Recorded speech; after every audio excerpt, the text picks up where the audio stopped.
Hey guys, oh sorry, just a bit close, I can't get my chair to move. Ugh. There we go. So it's been like forever since I made a YouTube video, and this is my dressing gown, so don't slate me for my fashion sense. I'm not like Pat Butcher that sits around in furry animal print and makeup on a Sunday morning. I was just too lazy to take this makeup off. It is Sunday morning, I am not long up, and this is my dressing gown. Slate me as you do, I don't care. I am happy in my skin. Anyway, so it's been so long since I made like a resin update. I kind of didn't see the point in doing them anymore after becoming an admin in Resin Addicts and updating there every day, because it just felt like I was showing you the same stuff all the time. And it kind of keeps me a bit busy too, so I couldn't like come up with resin tips every week when I was sharing them all the time. So this is a resin tip video. This is something I keep getting asked about, and I've tried to explain, and I don't think you quite get what I mean. So I'm going to show you how, when you have a piece like this that requires like 3 different colours resin and can be really fiddly with these little details to pour, and you're not very good at painting after it comes out, how I do this in little effort. And I do 2 things. I use either acrylic enamel or regular nail varnish. And I take my resin mould. Now this also works with silicone molds, but it can be a little trickier if it's a really flexible mould, because when you're moving around it can sometimes crack where you've painted before you apply the resin. So resin molds are better. I have one here, I don't know if you can see it, as a cupcake. And what I do is I choose either my acrylic enamel or my nail varnish, and I paint, I will show you, thin layers inside the mould. Now it doesn't matter if you're not a good painter, because the good thing about this being in the mould is you have the guidelines for your mould, like the what do they call that? The little deep bits where the resin would normally pour. So that kind of helps guide you, makes a neater job than as if you were painting it afterwards. And if you are kind of a messy painter and you do get it over the edges, all you do is you can either use a cotton bud soaked with nail varnish remover, or do what? See, I've deliberately made a mistake there. Or do what I do, which is leave the nail varnish to completely dry. Got a mistake in here. Where did I do it? I did it over here.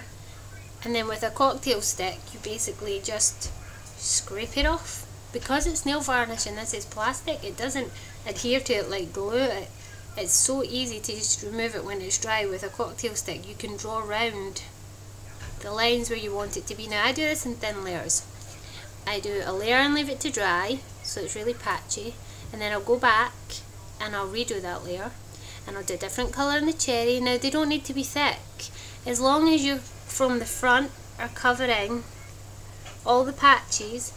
And then I pour white resin in once I've coloured my mould, and you leave it to completely cure. I mean, don't take it out when it's still tacky on the back. You want your resin piece to be like hard on the back, like so that you basically twist the mould, it cracks and falls right out, because that's the only way I've found that it adheres properly to the nail varnish.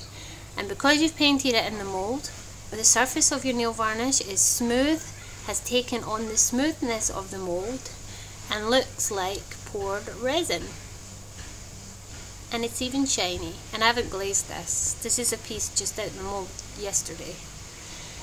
And I do this